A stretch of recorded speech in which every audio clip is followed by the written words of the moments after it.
Telecaster music there for you.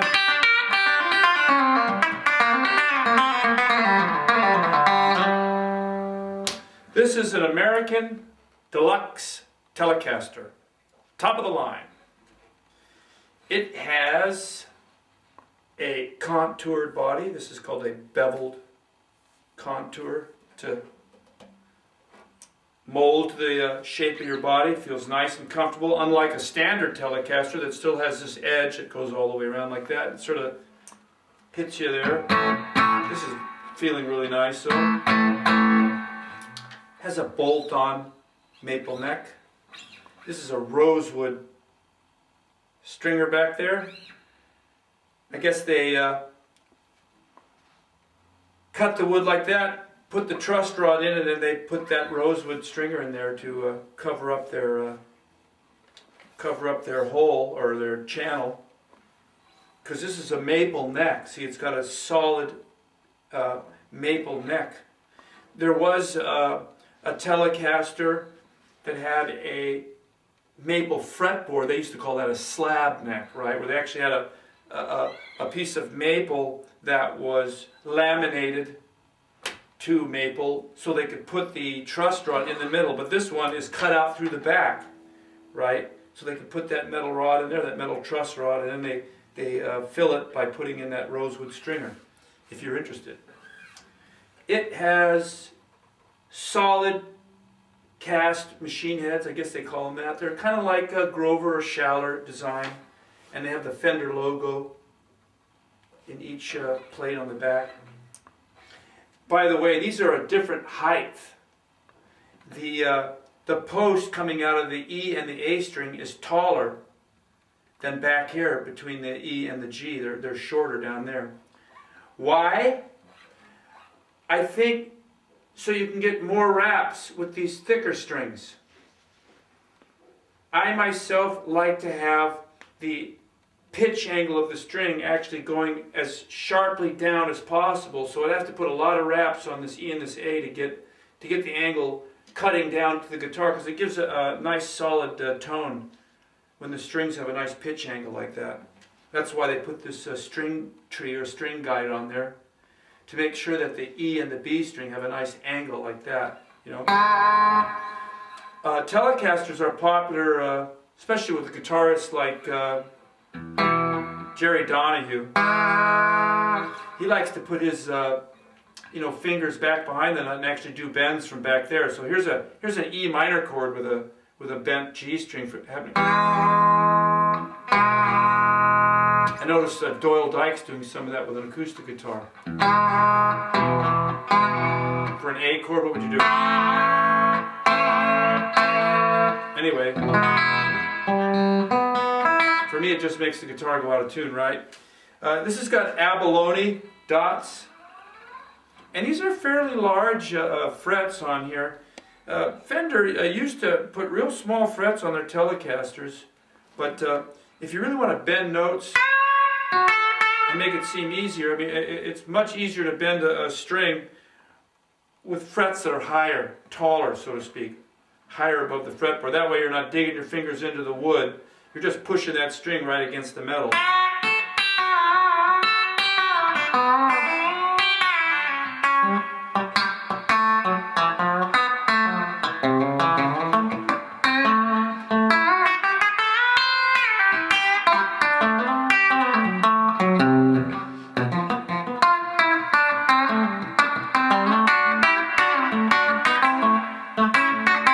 Anyway, this guitar has an alder body,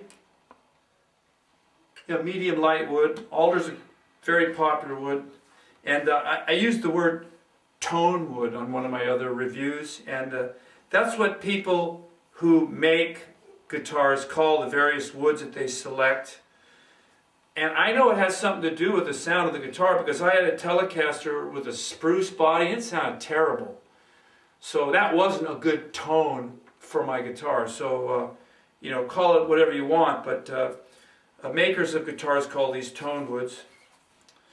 And this guitar's got a contoured edge right there too. Usually this is square on a Telecaster, and it's got a point right there, but this has been rounded, so it's real comfortable when you bring your hand up here to these higher frets up here, higher notes.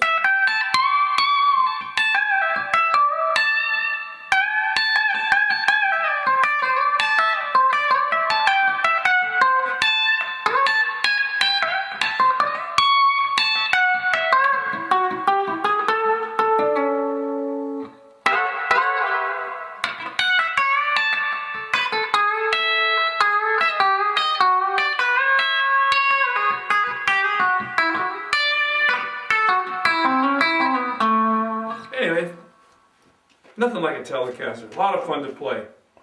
It's got binding around the edge. I always like guitars with binding. It gives them a nice, elegant look. Also, it has these new samarium cobalt magnet pickups. Noiseless pickups. So you don't, I'm not hearing any buzz whatsoever coming out of my amplifier, which is uncharacteristic of single coil pickups. Now normally a single coil pickup, you pick up noise from neon lights, from refrigerators. But Bill Lawrence, a very famous pickup builder, designed these, and I think they really work. They really sounds like a Telecaster without the hum.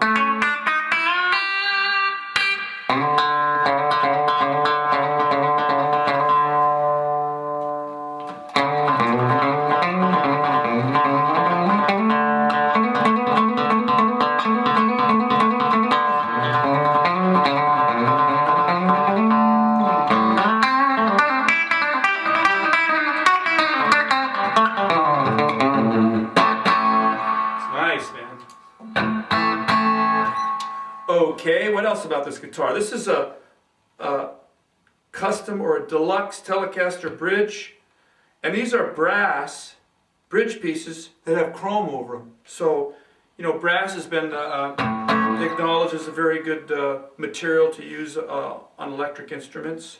So these are brass bridge pieces that have a chrome covering. And usually the standard Telecaster, they call these an ashtray bridge, had an edge on it, so when you put your hand down there you could hit some people didn't like that. They'd feel this sharp edge. Well, this has been stripped down, so it's just the pickup being held in place, and you don't have that edge with this type of bridge. That's great. Feels nice and comfortable down there. I position my hand right there on the bridge, so I don't feel that edge that's normally there. Take it or leave it. It's pretty comfortable.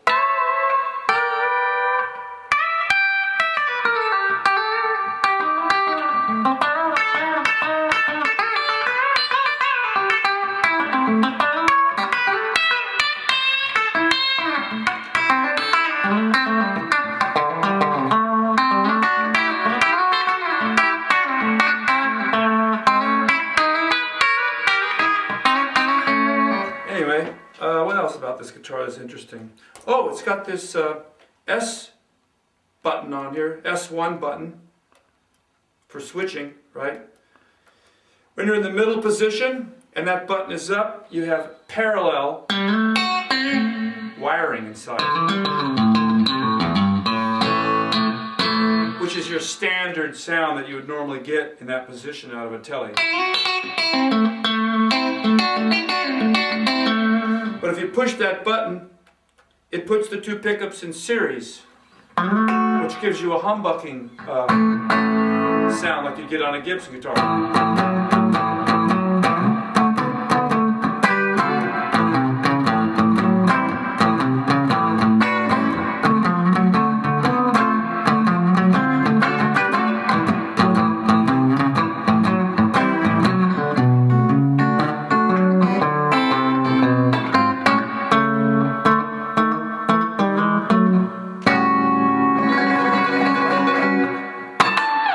I don't know what else to say about it. Really nice instrument.